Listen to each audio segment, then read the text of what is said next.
She's alive! Alive!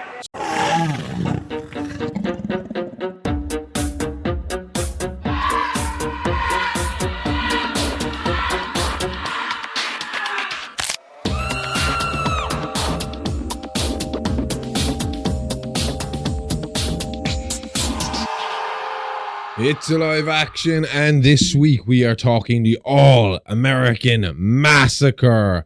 Do you know what the All-American Massacre is? A massacre of all Americans. That would be a pretty good solution to our current world problems, but no, not all of you. Not all of you. Some of you. One or two of you. Especially the ones that say St. Patty's Day. And any of you that are colored orange or subscribe to anyone in the manosphere. Careful now. If you're a subscriber, Brits might think you're on about them up the north. Anybody colored orange? I am on about them. Fuck them. So the All-American Massacre is the last Texas Chainsaw 2 prequel sequel. Yes, yeah, prequel sequel. What? Oh, so Texas Chainsaw Massacre 2, the prequel was this. The second one was supposed to be a prequel. And it was No. Okay, let me explain. First, let me just make sure. Yes, I am recording. That would have been a big old fuck up. But, no. So what it is around the mid 1990s, a title and a rumor, a supposed continuation of the Texas Chainsaw Massacre 2 that almost nobody had seen started to circulate in the internet. Mm-hmm. This is called All-American Massacre. It wasn't a studio reboot. It wasn't a fan film. It was going to be directed by William Hooper, son of Toby Hooper, also known as Tony Hooper. I think Tony is his actual name. I think William might be his middle name. But I'd say maybe Tony and Toby might have been a bit too close in name. Oh, I thought you meant that Toby was also Tony. No. William was Tony. is also Tony. Okay. So basically, from what I can tell, he wanted to tell the why and the how. No, before that, he kind of wanted to do a thing where it was, because this was originally conceived as a 10-15 minute short. Okay. That kept getting bigger and bigger and bigger and bigger. Okay. So originally, it was kind of like he had approached the man who played Grandpa Sawyer, who was actually 19 when he played Grandpa.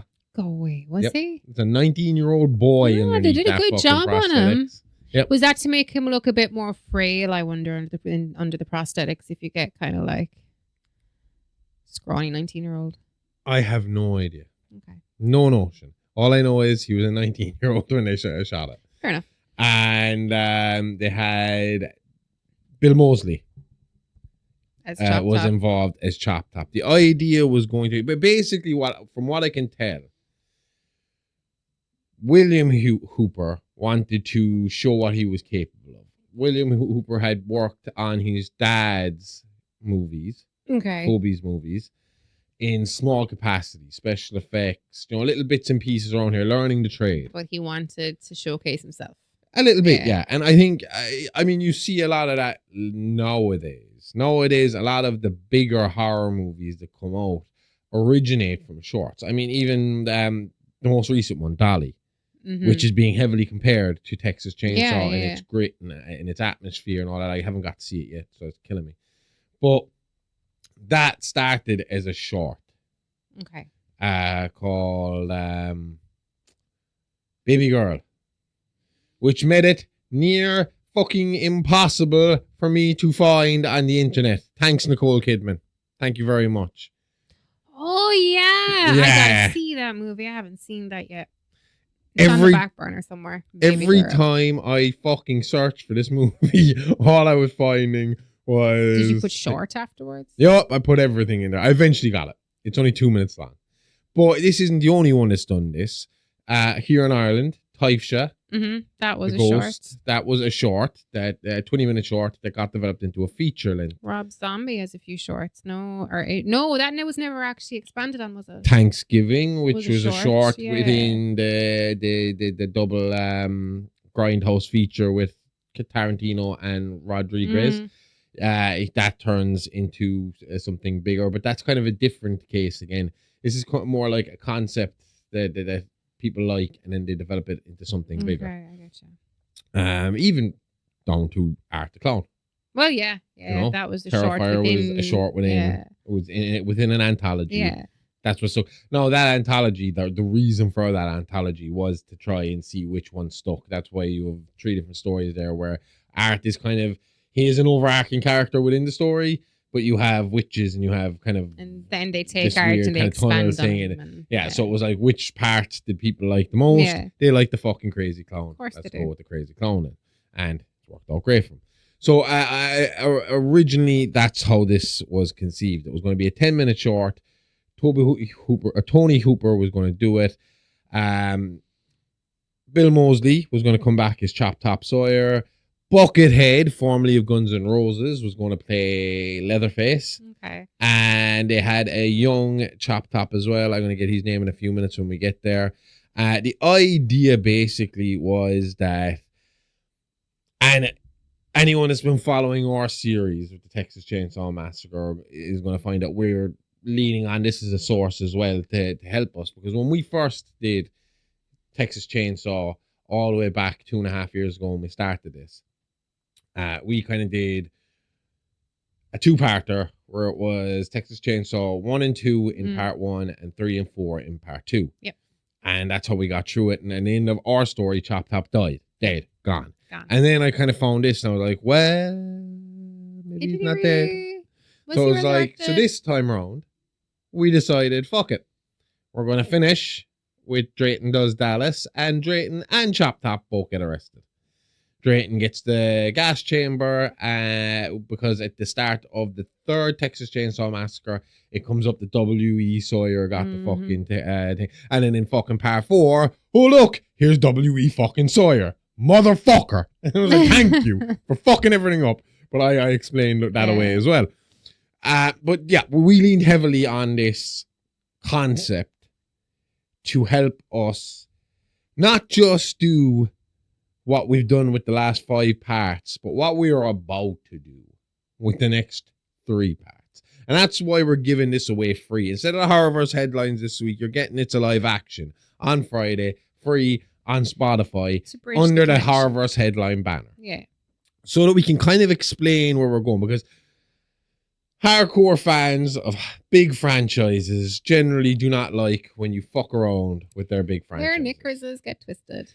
And I instantly got the feeling, once I got the idea, I was like, this is a great idea. And I was like, it's a great idea that some people are going to get upset about. I was like, I better explain how I came to this conclusion. Yeah. So it would have dropped, if you listened to the episode yesterday, you are fully aware that we are making a giant ass leap and changing some dates around, which hasn't been uncommon throughout this Texas Chainsaw storyline, because what are you going to fucking do? They changed it. If they're allowed to do it in the movies, I'm allowed to do it in real life. Not changing the dates. Because technically, what happens in the Devil's Rejects trilogy happens at the exact same time as the Texas Chainsaw Massacre. But we're just moving on. So we decided, especially once I started when I rewatched them and then started reading into them, I was like, oh shit, this is too good not to fucking mess with. I was like, all right, so what if Chop Top... So we know Chop Top survived thanks to All-American Massacre. We know he was in prison thanks to All-American Massacre. We are in a psychiatric unit. We know he eventually gets out of said psychiatric unit and goes on an All-American Massacre. Yeah. So I was like, okay, beautiful. Then I'm reading about fucking the House 1000 Corpses. I'm like, what about that weird dude at the end? How am I going to explain him? He's Dr. Satan. Okay, who's Dr. Satan? Dr. Satan worked within the fucking the mental hospital. Dr. Satan used to fucking try and make superhumans or fix these crazy fucking minds and make them more demented. It was like, well, who would Dr. Satan get excited to see? Chop Top fucking Sawyer. What if he fixed Chop Top's head a little bit? You know, patched up that big old metal plate, helped him escape with the help of, I don't know, Baby Sawyer, Babby Sawyer. Sounds similar enough to me. age works out. She goes to visit her uncle. Her and Dr. Satan break fucking him out. He changes his name to Otis fucking Driftwood, as a new alias. And we're off. And now we're on a new fucking leg of this. Because this is the beauty of it. Whereas when we did the Texas Chainsaw the first time, and a problem we've had with franchises throughout, is that most of the time when we cover franchises, every fucking movie is almost identical to the last. Like doing Michael Myers was difficult because Michael does one thing throughout fucking 12 movies, 13 movies, whatever it fucking is. So it makes it difficult. Scream, same thing. There's a reason why when we started and we did 1, 2, and 3, we waited a year before we did 4. We were going to wait a bit longer before we did 5 and 6. And then we decided we were going to reboot it ourselves because we obviously weren't happy with the equipment we had at the time or our confidence at the time. And that affected how those stories were told. So I was like, we can do a better job at it now. Yeah. But then they decided they were going to release 7 and fucked up everything. I was like, well, again, you can't do them one after the other. You can't do a Scream. We couldn't sit down and do the Scream franchise the same way we've done Texas Chainsaw Massacre because I'd be telling the same story every week with different bad guys in the place of Ghostface. That's all. The only thing that's different in every one of those movies is the reveal. Generally, they follow the same beats. But Texas Chainsaw, we have been able to do something different week in, week out for 5 weeks. And now it's going to develop into something different again, thanks to this All-American Massacre that never, ever saw the light of day. And we'll get into that in a minute. I mean, we did the original Hardesty incident, then we went backwards in time to try and tell, because that's what this movie was about. All-American Massacre was supposed to be kind of meta before meta was a thing. Okay. It was going to be a mock. It was going to be us before we were a thing. It was a mockumentary that will be kind of built on the idea that it will be partially built on found footage elements, confessional monologues from Chop Top in prison, and it was going to expand on the kind of Sawyer family mythology through Chop Top's eyes. Okay. Which is beautiful for us, citing him as the source then for what we know before his incarceration. And then playing off the whole Epstein shit post incarceration of Chop Top when we're dealing with the younger Sawyers, especially once we get to Vilmer. So the idea was to expand on everything. And what was going to happen basically was we were going to get flashbacks, or we were going to take away the kind of cartoonish look of part 2. Okay. And they were going to go a little bit more, I suppose, back to the original grimy, kind of dirty, industrial decay kind of themes, like the original movie. Lean more on psychological elements. Okay. So the idea originally, like I said, was going to be 10 minutes. They were going to do this little piece and it was going to work out. So they all got together. They recorded the 10 minutes and nobody heard shit. Okay. And after a few months, the dude playing Grandpa got a call and he was like, hey, do you want to do another week's work? We're expanding it. It's going to be half an hour. And so he comes in, he shoots some more scenes, and they have the dude playing Chop Top, because obviously Mosley is only playing Chop Top within the prison, and the future shots, when he breaks out again. And I had the dude's name here. I said, oh, do you know what it is? I wrote 2 scripts for this episode. Job. They're all in the one fucking thing. Well, one was better than the other. One had more information than the other. So but clearly not the names. Here we go. So where are you, you motherfucker? His name. So hang on now. So we're just gonna go. So the plot of the film is brutally simple. 5 young people driving. Oh yeah, that's the original movie. Fuck me. Where the fuck is this fool's name? I'm sure he loves to be called. What the fuck is this? Am I after mixing up my scripts again? Oh, Josh. Where's all my information gone? I'm having a look here for you. Do you know what the upside to this is? For the first time, we got new cameras, so I can just pick up my own fucking phone and find my notes where I've been keeping this shit. Very true. And just tell you.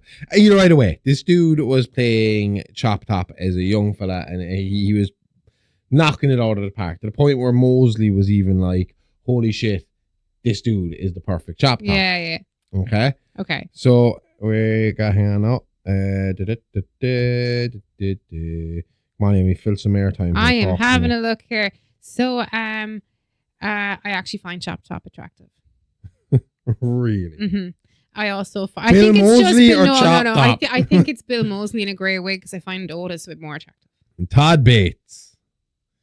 Todd Bates was younger Chop Top, and he played the Hitchhiker as well, a young version of the Hitchhiker. Oh, that's not right. Because obviously they're twins, and I mean, even when you look at Mosley, how Mosley ends up in Texas Chainsaw Massacre 2, it's because of him doing a skit where he is playing the Hitchhiker, and you can see the similarities between them so much that's how he ends up getting the fucking role of Chop Top as the twin. He wanted to be Mosley wanted to be in SNL. He did All American. It was a Texas Chainsaw Manicure. That's what it was. Yeah. And he's in the van at the end playing the hitchhiker, and he's eating some head cheese. Okay, yeah. But he takes off the Hitchhiker so well that, Toby Hooper basically says, I've seen your fucking skit, and if we make a sequel, I'm going to find a way to bring you in. Well, for a long time, the Hitchhiker and Bill Mosley really confused the shit out of me, because I always thought, first time that we watched it properly, I thought Bill Mosley was the Hitchhiker, and they just gave him a different part then for Texas Chainsaw Massacre 2. Funny enough, when I originally saw 2 for a little while, I thought the same thing. I was like, is he supposed to be the Hitchhiker? I thought the Hitchhiker died. Is he supposed to be? Is that why he's got the metal plate? And it took me a while. I thought they recast. Similarities. Even looking at them, there is similarities there. I don't know why it sticks like that, but I did think he was Hitchhiker like you. Yeah. Anyhow, this I'm gonna need to keep this up now since that's not up there for some fucking fun reason. Fact: Todd Bates is special effects guy. Did Scary Movie 2. Well, that's what I was going. He wasn't an actual actor. He was actually more special effects, so he was doing a lot of the effects. Greg Herger was Grandpa. Will you check and make sure that's the right guy from the original one? I'm not 100% sure if it was the original Grandpa, or he definitely had something to do with the original, and that's why he was involved with this. So there was going to be confessions, flashbacks, psychological descent of Chop Top throughout this movie, to the point where he would eventually break free and go on a fucking killing spree again. Okay. So we're going to do work this out as he breaks free with the help of Dr. Satan and Baby, and he gets out, changes his name, becomes Otis Driftwood. But in the meantime, this All-American Massacre goes from being 10 minutes to 30 minutes to 50 minutes. And it stops at 50 minutes. Okay, I thought we'll go further. No. I think they wanted to eventually, there was discussions of making a feature out of it. But the biggest problem was money and rights. They didn't have the rights to the Texas Chainsaw Massacre, so they couldn't actually release it. And the biggest issue at the time was we didn't have the internet. Not the way we have it now. We didn't have YouTube. So fan films weren't a thing. You couldn't have these movies that were released because people would need to buy the VHS. Do you know what I mean? Yeah. So like, whereas now you could legally go out and make your own fucking Texas Chainsaw Massacre. You could legally make any movie you want. But just not make money from it. That's it. Yeah. As long as there is no money being made, you are safe to do whatever the fuck you want. Nice. And so they could have technically done this. So the idea was they were going to try. They were basically, for years, they were trying their hardest to get this fucking out there in front of an audience. Yeah. And this dude, what did I say his name was again? Greg Harger, yeah. He will be ringing Tony Hooper repeatedly, and they'd have conversations on the phone about what they could do next and what was the plan. Even Jim Sedal was supposed to be a part of this at some point. And that's another reason they say one of the rumors of why it fell apart as well was that he was going to have a big part to do with the ending. Okay. And he died just before they could get him in for filming. Oh. So that kind of meant that it needed to change. Now, Greg says that there was at least 5 or 6 different endings shot over the years, because this film started filming in the late 90s and was still filming in the early 2000s. Yeah. Because it was a constant back and forth, chop and change, do bits here, do bits there. It got so far as to get a website, allamericanmassacre.com. Okay. And they were teasing a trailer on that. And there is like a weird little trailer on YouTube, but it's not proper. It's like a teaser trailer. There's not really a whole lot to it. Yeah. Again, Buckethead was going to play Leatherface. See, this is one of these things, right? One of the big things that I take away from this is, if All American Massacre came out when it was supposed to come out, as it was supposed to come out, I don't think it would be as big a thing as it is right now. I think it would have been one of those things of another shitty sequel, low budget, no real quality, move on. And they would have just forgotten. It would have just been forgotten. It would have been like a footnote. It would have helped. It would have done what we're trying to do now and have it help us bridge one story to the next. But it wouldn't have done a whole pile in terms of fanfare, I don't think. Okay. I think the whole mystery of All American Massacre is what makes it now something the fans want, something the fans need to fucking see, something they want to see. Yeah. So, I'm just gonna slip this up here where I can see my notes, because you're going to come to me tomorrow giving out that you got too many screens in front of you again.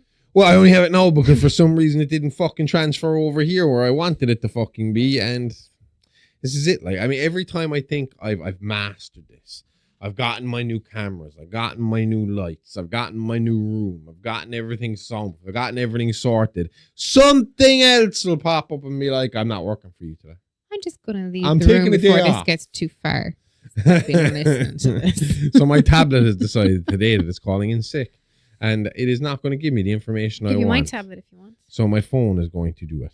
So yeah, 15-minute short. I'm sorry, it expands into a 60-minute feature. Oh. Sequel, prequel, hybrid.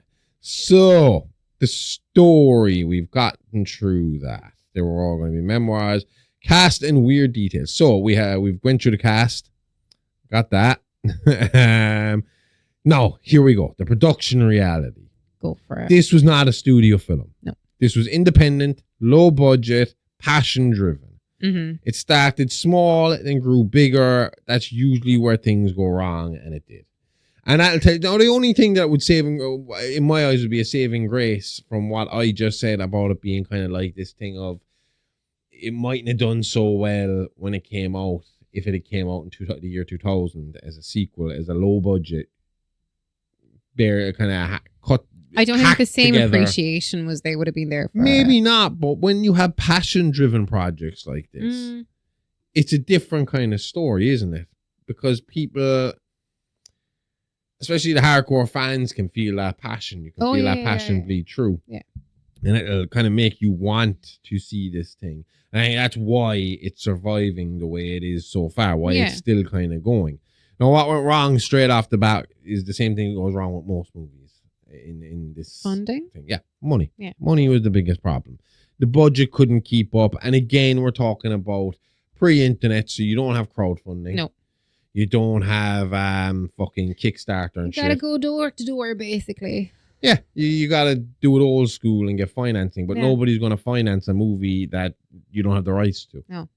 You know? That's true.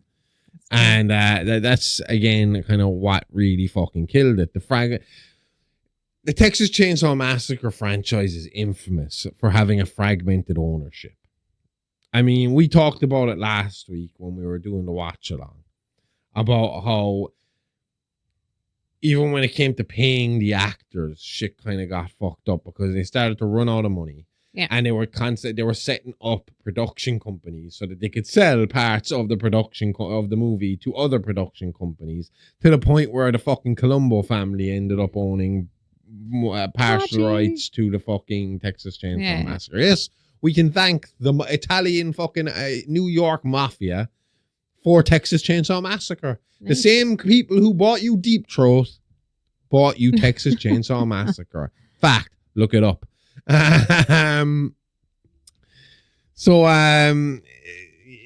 Like we said last week, I mean, like, they were selling off rights to the point where, like, when they were coming to the end of filming, they're telling the actors, look, we'll sell you a portion of the rights to the movie, and that'll offset what we owe you. And the actors like, well, that sounds like a good deal, until they realized later when they got their fucking checks that it was, you own a part of a movie, that you weren't actually getting a part of the overall movie. You were just getting the part that Vortex owned, and the Colombo family were going to take the rest over here with their fucking company, which I can't think of. Bryanston. That's right. No, that is right. With the Bryanston company. So without the major fucking studios backing it, it was kind of stuck in this legal gray area where they couldn't really do a whole lot. So, and you had competing rights holders as well at the time. Obviously, we know at this point, you're talking about the early 2000s. Especially with the way films were back at that stage in time. I mean, now you could talk about making a movie today and it could be out next year. Back in those times, movies might take 2-3 years to start. And we know the reboot came out in 2003. Yes. With Jessica Biel. Exactly. And the last thing they're going to want is some random fucking weird fucking 60-minute weird mockumentary with the original cast running around mucking up what you're doing. It's very similar to what happened with Chucky, where Don Mancini was about to release a TV show, and at the same time, the people who own the rights to Child's Play, which is the same thing but different. That's why we have Bride of Chucky, Seed of Chucky, Curse of Chucky, Cult of Chucky. All after Child's Play. Because they can't use the name Child's Play anymore because it's owned by a different company, but they don't own Chucky the doll or the rights to the doll or the story. So that's why there was a lot of hassle when the Child's Play reboot came out just before the Chucky show was about to start filming, because it was like, well, you're going to muddy the fucking waters now. And both sides were pissed off about that. Don Mancini is like, well, you're going to fucking confuse people and they're going to think this is what I'm fucking doing. And then Child's Play were like, you're over there confusing people, making them fucking, they're not going to be interested in the new Chucky if you're going to keep reeling out the old guy fucking over here in the side. Like, so obviously TV Chucky won, original Chucky, OG Chucky won. Not that I have no problem with the reboot of Child's Play. I just don't think it's a Chucky movie. No, I don't think it's a Chucky movie. No. It's an AI. It's an Alexa Gone Mad movie. It's a better than Megan 2.0 movie. I prefer Megan. Not 2.0. Yeah, maybe the original. The original Megan. But it's generally the same. To the new reboot. Like, same gist of an idea of what was going on. Yeah. So it gets stuck in development limbo. It wasn't cancelled anytime it was Tony was asked. It wasn't cancelled. It was just stalled. Waiting. We're waiting. We're trying to get this officially. I think he wanted at that point, he wanted to try and get an official, someone to back this, or someone to say, okay, right, we have the rights. Let's do this. This is a good idea. Let's give this a fucking go. Do you know what I mean? Yeah. But nothing. And over time, stuff like the website started to change to something else, and then another website would pop up saying that it was the All-American Massacre and All-American Massacre was coming. And this has been happening now on and off for years. Years. Up until like a couple of weeks ago. It was happening. A couple of weeks ago, people were like, All-American Massacre might be happening again. We might be getting this movie. And then I know Bill Moseley denied it, but I also know that a VHS went up on eBay on August the 20th, 2025, and it sold for $8,500. Okay, right. We'll get into that. Okay. Let's talk about the lost footage. Okay. So, there's a documentary out there called Searching for the All-American Massacre. I believe, okay. Which I get a lot of this information from. Oh, yeah, I have that here, because... That dude bought all these negatives, all these reels of tape at an auction from a guy who claimed that possibly, couldn't say for sure, but possibly All-American Massacre was mixed in with all this fucking tape. It wasn't. He went through it wasn't in there. There is talk that an unedited, unfinished version did sell for $8,500. Yeah, there's A only working 4 print scenes on it. VHS, yeah. Yeah. And the plan was for the owner to get back in contact with all the cast to rebuild this and release it. But again, don't see how you're going to do that without the backing of A24 now, who now own the fucking rights That's to the whole true. thing. And Mosley himself came out and said, this is highly That's not unlikely. true, yeah. Nobody has contacted me. You know? Maybe they don't want you, Bill. I'm joking. Why would Well, you if not he's want already in the footage, That's- yeah. I'm assuming releases would have to be signed or some How does rights that would work have to- if you've already signed? Me, I don't know. I assume if you find all signed a that release interesting. previously, yeah, it will probably be out there. And I don't even know what Buckethead does anymore, to be honest. I haven't heard of him in years. Years and years. Now I'm curious. I don't know. Maybe he gave up on the fried chicken and moved on. I don't know. He's actively touring. So just music. Just So I don't music. think he has anything to do with movies anymore. He was just a big Texas Chainsaw fan. That's it, yeah. At the moment, he's touring 2025, 2026 with a 40-plus date tour. There you go. So there's a rough cut that exists somewhere. Someone has it. It is out there. The truth is out there. But nobody knows where. Okay. Nobody is certain who has it. Tony Hooper doesn't have it anymore. Toby Hooper is dead. These guys from Search of the All-American Massacre, they couldn't fucking get their hands on it. And I have to assume they would have put researchers Oh, on the fucking job. yeah, And yeah, I have to assume they definitely. fucking worked hard to try and find this. They weren't able to find it. Mosley says he filmed material. The project was real. So, like, because there was even rumors at times that this This thing wasn't just happened like that. never actually happened. It was just a fucking urban legend and all that stuff. But he's like, yeah, I definitely did. And I have seen clips of him In character. dressed up in character. I've seen clips of him where they're questioned, like little tiny. I've seen snippets of this movie. Okay. Nothing that will count as a whole scene. I've seen 5 seconds, 6 seconds, 7 seconds snippets of this. You can find them online. They do exist. Go on YouTube. You will find little tiny clips of this because obviously when their website went up, they were trying to promote and there was little snippets of what we were going to get. Yeah. But basically, what they reckon is that there are modern attempts to resurrect the fucking thing. Yeah. The reports say footage has been restored, new material may be added, a completed version might finally get released. But the catch is, it wouldn't be the original film anymore. They'd have to make so many fucking changes. They'd have to switch a lot of things up. They'd have to reshoot a lot of it Yeah. for it to work. Yeah. So realistically, at this point, is anyone going to invest money in it? I mean, if it was me, personally, who owns the rights to it, I would look, you'd have to think as the producers at A24 are most likely going to want to round up all of these kind of bits and pieces of material. And maybe that's the best way to kind of release it.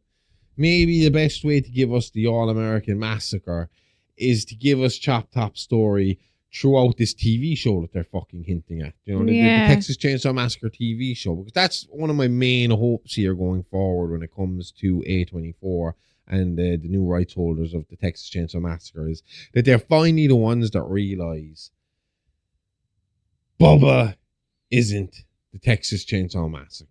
This isn't like you can just call it fucking Leatherface and get on with it. No, it's a We family. need the family. We need the family discussion. And that's what this movie was going to do. Chop Top was going to take front and center. But he was seems going like to a be leader. but that's it. You get a great. That's the Mm. fucking beauty. That's the thing about all the Sawyers.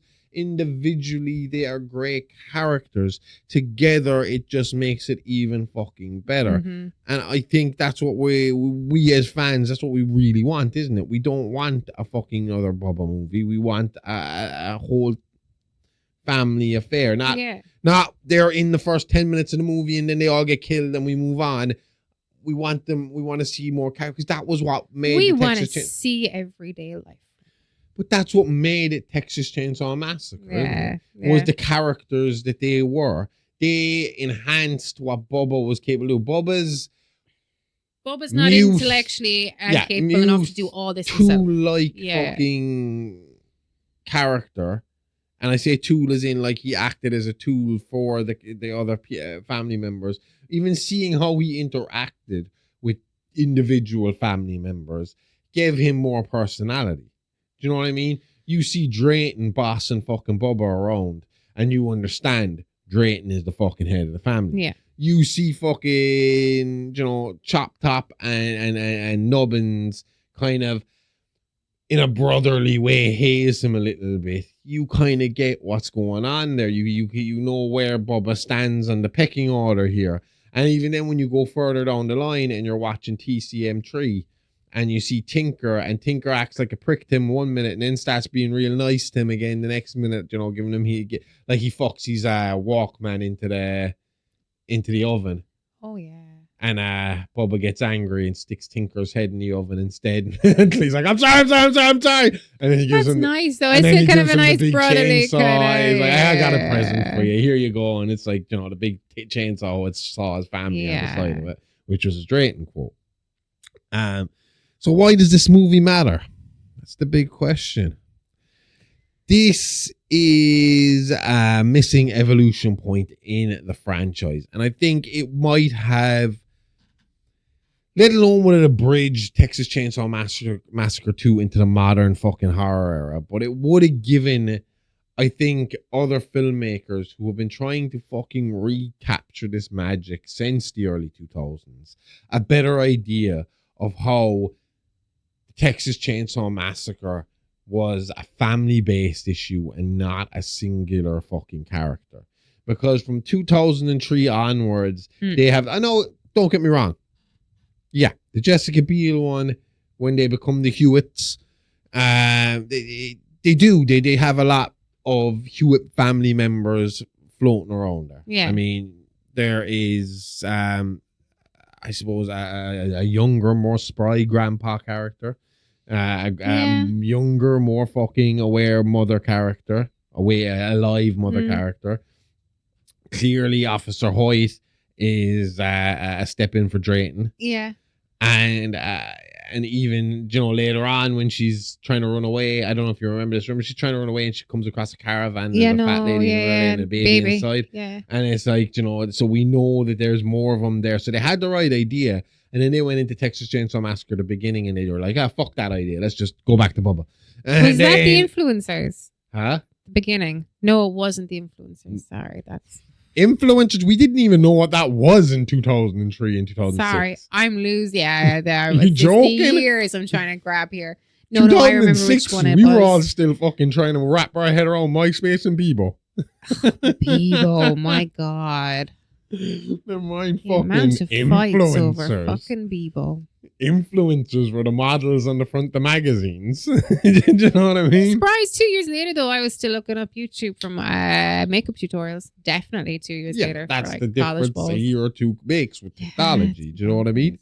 But yeah, this would have helped explore the killer psychology of the whole family rather than throwing us into a world that just wanted to see more Bubba. Or movie execs that just wanted to see more fucking Bubba, which made little to no sense because it was hard to tell a fresh story. It's fine if you wanted to just make Leatherface another Michael Myers, another Jason. Yeah. Well, yeah, you can do that. That's fine. But don't expect us to get excited about it because it's less than... You're never going to recapture that original glory if you're going to keep trying to fucking tone him back to something that already exists. Like Halloween as a thing by itself stands great and perfect, and it has a scary element to it. The silent killer walking around, it's got its own backstory. Fine. Friday the 13th was a knockoff of that, but it evolved into something bigger and greater as well, and it evolved as it went on. The thing about the Texas Chainsaw Massacre is it seems to regress post-1994. Now, people will disagree with me. People will say 3 and 4 sucked. And I would say you're wrong. Because I think 3 and 4, the main thing that went wrong there was lower budget and lower promotion, and it was just the kind of the way things were in the 90s, wasn't it? You had the first one would get the most fanfare, sequel would get a bit of fanfare, and after Anything that, after 2 was seen as shit, and that's the Godfather's fault. they all they fall into the straight to video releases. That's it, you know. yeah. And when you look at the stars that they have, I mean, in 3 you have Viggo fucking Mortensen. Fuck, yeah. In 4 you have Renee Zellweger and Matthew McConaughey. McConaughey. You know, and it's like, what the fuck is going on here? You're not pushing this further. That was probably one of her very first movies. They were waiting for another one of her movies to be released so that they could they could release for kind of piggybacking on her success from the next movie, because she was so fresh. They said that in another documentary that they didn't know they had 2 mega stars at the time. Because so McConaughey was very he was just coming out of Dazed and Confused, so he was just on the rise. Oh, you know what I mean? Okay. Just wonder what her very first one was. But yeah. So I mean, this movie essentially would have helped bridge this gap and bring something fresh to the table. Okay. Which is what we are trying to do now. Yes.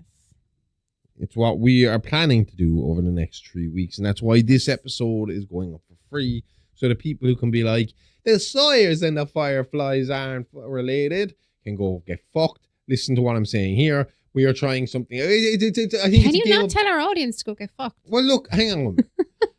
For 2.5 years, we've constantly been trying to up what we're doing, up levels. And we've always admitted the idea of this podcast is that everything that happens in a horror movie happens within a horrorverse, which is why we talk about it like it's a true crime fucking incident. Yeah. Right?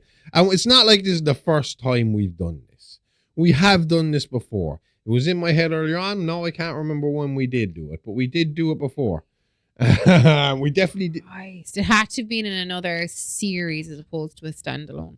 Yeah, I definitely mix. Oh, it was Michael Myers. It wasn't Michael Myers. Well, Michael Myers, we took some liberties there, like saying that Michael Myers wasn't the person behind the mask in H2O, and that it was someone else, because it just didn't make sense for a long-term story for him to be able to be there and here and there and there and there. What we did it in was we combined Night of the Living Dead, the Living Dead series, the Return of the Living Dead, and Reanimator. Triax and we basically said, all right, we can't do 3 separate stories about zombie epidemics without it sounding ridiculous, but we could do one big one and make it sound like this one event and make it sound like biological warfare, and that might work. Like, we'd never be able to do anything like 28 Days Later or anything like that, because the world hasn't come to an end. Well, we cannot. I mean, I'll happily sit here and pretend that Britain has been completely blocked off from the rest of the world. Okay, cool. For 28 years. No problem. The world has been thriving. Museums are on the rise all over the planet. The empire has fallen. The emperor and his sausage fingers is dead. And at the end, the emperor just comes back again, mysteriously, out of nowhere. The fuck? Where'd that bastard come from? Well, look at that. What's up? Nothing. It's just a technical thing that I just noticed that I didn't notice earlier, and it would have helped. But it doesn't matter right now. You can show me later. Anyway, so yeah. What we are going to try and do over the next few weeks is we are going to use, we've already used elements of, well, we've only barely, in the first 5 episodes that we have done on the Sawyers. And essentially our Sawyer story is over. It ended yesterday. Episode 100 was the end of us talking about the Sawyers as the Sawyers. They'll briefly be mentioned at the start of the next one. We're going to treat the Fireflies as if they were Wilhelmina's fucking side of the family. Mm-hmm. They're the in-laws. Mm-hmm. Because who in their right mind would marry their daughter off to a fucking psychopath like Earl? So are we saying that Grandma would be Mammy Firefly's mom or sister? Because there's a bit of a resemblance. We are going to go... I don't know. I think she's quite funny. I like her. I don't know because I haven't written it yet. Okay, cool. I haven't I'll worked out everyone's come back age to you in yet. a week. I have already established that the old man, Hugo, Hmm. in Firefly, because he obviously is in the script for this, or for episode 100. Hmm. I have established that he is Wilhelmina's youngest brother. Okay. So possibly, maybe. I don't know. And do you intend on keeping Spaulding? Yes, Okay, good. everybody's going to stay. Good. The two biggest things we're going to changes we're going to make this, or three biggest changes we're going to make this work, Is that everybody's all related? is that we are changing the decade it happens in. Yeah, to make it work. So it's going to happen in the 2000s, Hmm. early 2000s, and we're going to claim that, because obviously when we dropped the episode yesterday, the surprise at the end of the episode was that, yeah, we claimed Chop Top was dead, but anyone who knows the story knows that that he had faked his death in prison, and that we found this out in 2000, and I can't remember, when the Firefly family were shot down on the main road of whatever, you know? Yeah. And blood tests were taken, and everybody realized, fuck, this guy actually escaped. And that Otis Driftwood was Chop Top. And what we're planning to do going forward is we're going to do a 2 or 3 parter where we're going to kind of play up the fact that Otis comes into Wilhelmina's family as a legend. You know, it's like her side of the family have viewed the Sawyers as, because if you look at House 1000 Corpses, it's an homage to the Texas Chainsaw Massacre. Bill Moseley is in that movie because he's a part of the Texas Chainsaw Massacre. It is a modern day, and it's the most beautiful attempt at remaking a Texas Chainsaw Massacre. You could have called that movie, if you did what we're about to do, you could have called that movie Texas Chainsaw Massacre and no one would have blinked an eye about it. So what we are going to do is we are going to say that Chop Top breaks out, changes his name to Otis Driftwood, the Driftwood being he's a drifter, you know? Yeah.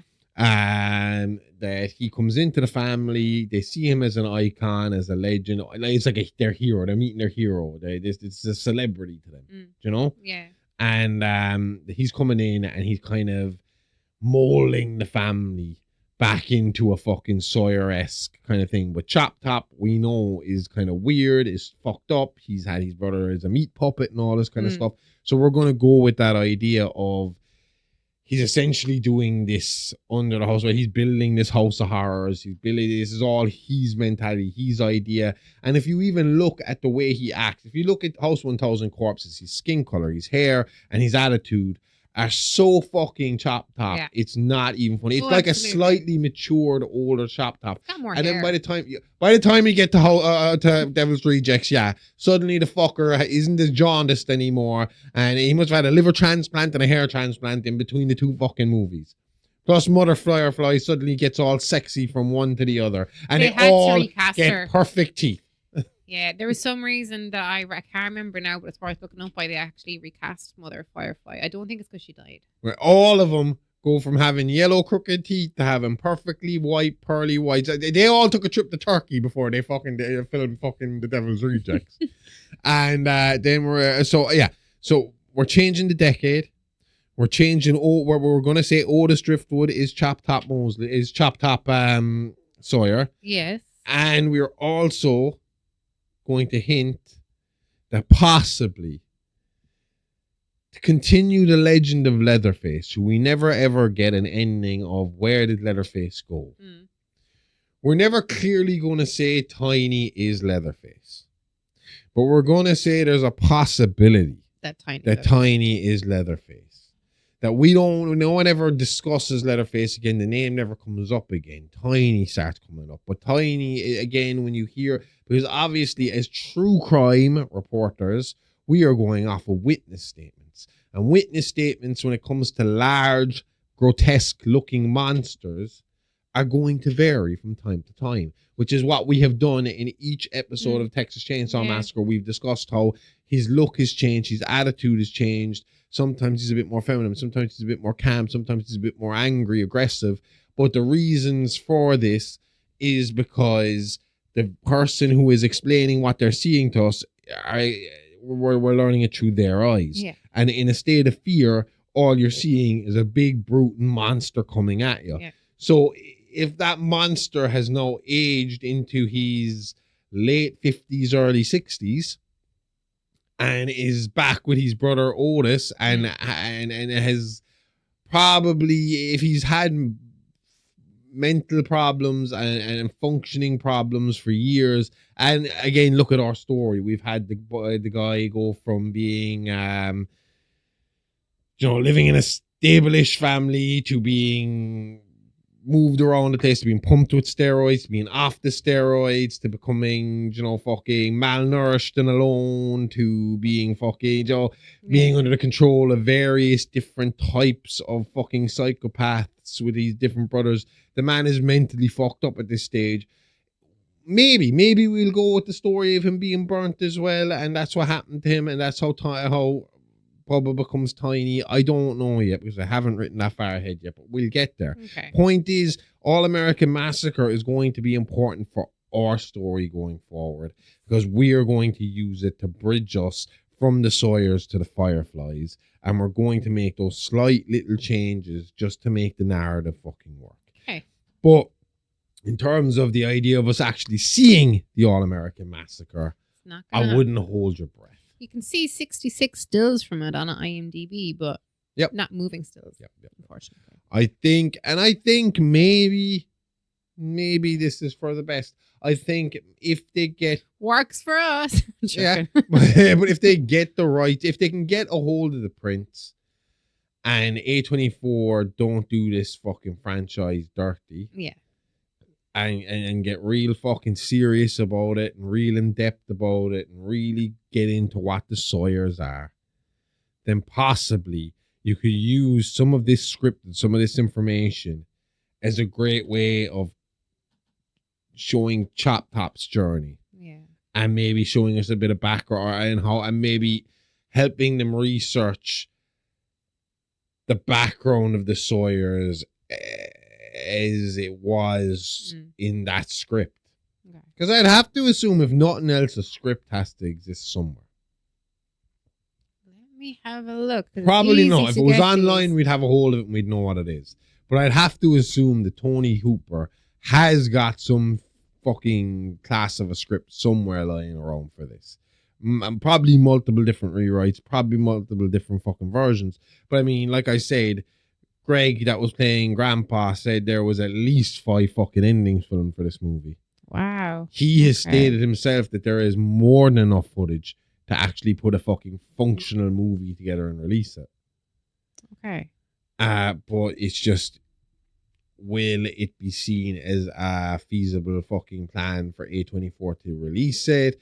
Would it make any sense for it to be released at this point when they're coming in the way they are coming in?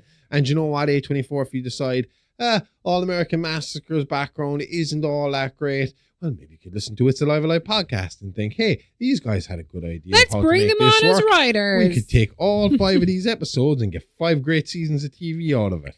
Just saying. But yeah, so that's where we're at. That is the All-American Massacre.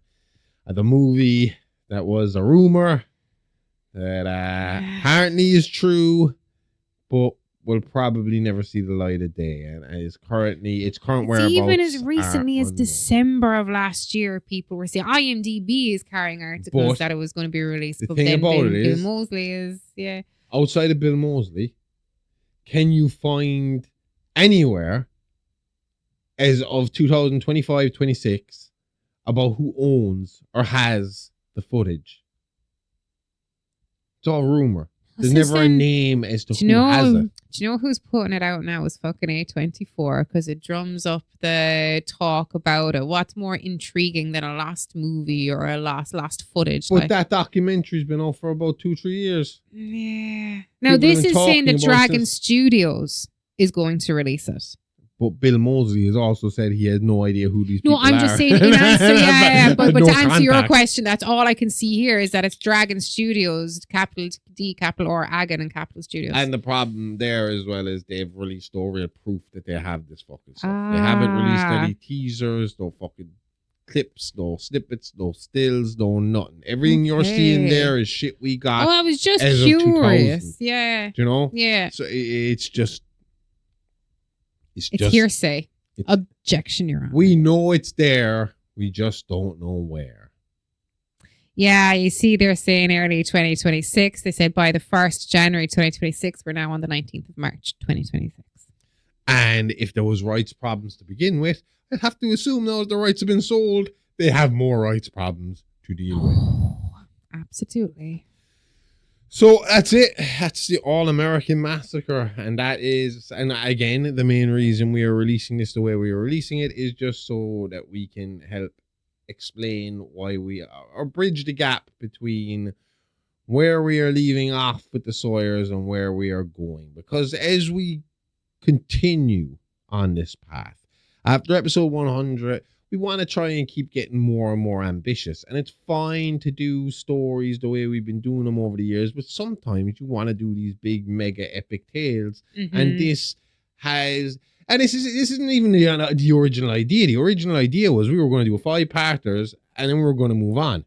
Yeah. Oh, we were. Yeah. I was actually going to do something ridiculously light next to try and bring Like the tone what? back down. I was going to go with I'm not saying because I don't want to spoil it yet, but I was going to go with something a little more comedic with a historical horror undertone to it. Oh.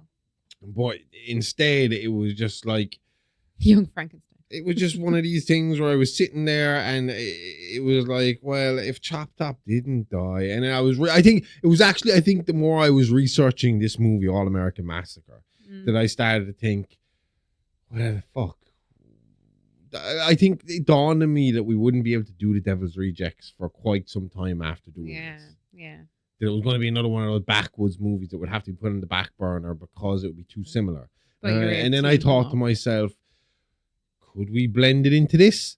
And it was like, well, if we can blend it into this, am I retelling the same story or am I going somewhere fresh with this? Yeah. And I can go somewhere fresh with this. And again, just to prove the Chop Top, Otis Driftwood kind of similarities again. Yeah. Chop Top taxidermied his brother into a puppet that could, his twin brother into a puppet that he could continue to talk to. And Rainn Driftwood, Wilson yeah. is taxidermied into a fucking fish. work of art. So Chop Top has that kind of mentality about him. And he's got that kind of post-Vietnam conspiracy shit going on, which works again with Otis. The only thing I will tell you, and the one thing that might piss off fans of the Firefly fucking series, is we will not be covering Tree from Hell. Because It makes there's no no need sense. for it. Makes zero fucking sense. No. Makes no sense to the story we're telling. The story ending on a big fucking suicide shootout makes a lot more fucking sense for these people rather than they survived multiple fucking gunshots. One of them gets put to death in fucking jail. The other two break out with another random Sawyer that just happens to show up because it's Otis's half brother. And I can't say he's not a Sawyer if I'm saying that they're fucking all Sawyers. And then so I'm adding this person in who I was like, where he come from? Yeah. And then I'm sending them to Mexico to fight a bunch of cartel guys who wear luchador masks. It doesn't make... As a standalone movie, It's a good Tree movie. from Hell is a great fucking exploitation, old school Mexican style fucking exploitation movie. It feels more like a Robert Rodriguez movie than it does a Rob Zombie fucking movie, and it just doesn't fit with what's going on. Those two movies together, House 1000 Corpses and The Devil's Rejects, it's a beautiful story. It's a perfect story, and it ends perfectly, beautifully. The third one was unnecessary. I might put elements in there for fun in the sense of we will use it, but we're not going to end on it. we'll use it in a way of, oh, there's, this time the baby and fucking Otis went to fucking Mexico, because there's going to be a little period of time there where they go on a little bit of a killing spree before they settle down with the Firefly family after his escape. So we'll get to all that, but that's the plan, and that's the plan going forward. So that's what we are going to do. Nice. And that is it, because I got nothing more on All American Massacre, because none of us have anything more on All American Massacre, not until they release it or whatever, Release the Tony cut. If it worked for Snyder, we can do it too. I know, I'm joking. Apparently, there's with Texas Chainsaw Massacre 2. There is a Toby Hooper cut. There was. Oh, it was. Okay, we don't know Toby where doesn't it know. is. Toby lost fucking the material. Didn't know where it, it is and now. we can't find it now. No. If he didn't know where it was before he died. Nobody knows where it is. Get the Ouija board out. Toby, I gotta make a call. We're gonna fucking release this fucking your version of the sequel. Right away, he was happy with the sequel in the end, so it was fine. That's it. We'll be back next week with more tales from the Horrorverse. Next week, we will be talking Firefly. We'll talk about the trilogy. We'll talk about what worked, what didn't work, and why we're using what we're using, what we're not using. You'll find all that on patreon.com/the Horrorverse Network. 7-day free trial, $5 a month. Videos for everything, audio for everything, sexy pictures and everything. We got it all over there. We do. And she's got it all over there. But don't Not expect all anything of too spicy. Some of that's for me. Anyway. Sometimes. We'll see you all next week. Same level of time, same Horrorverse channel. Okay, love you. Bye-bye. Bye-bye.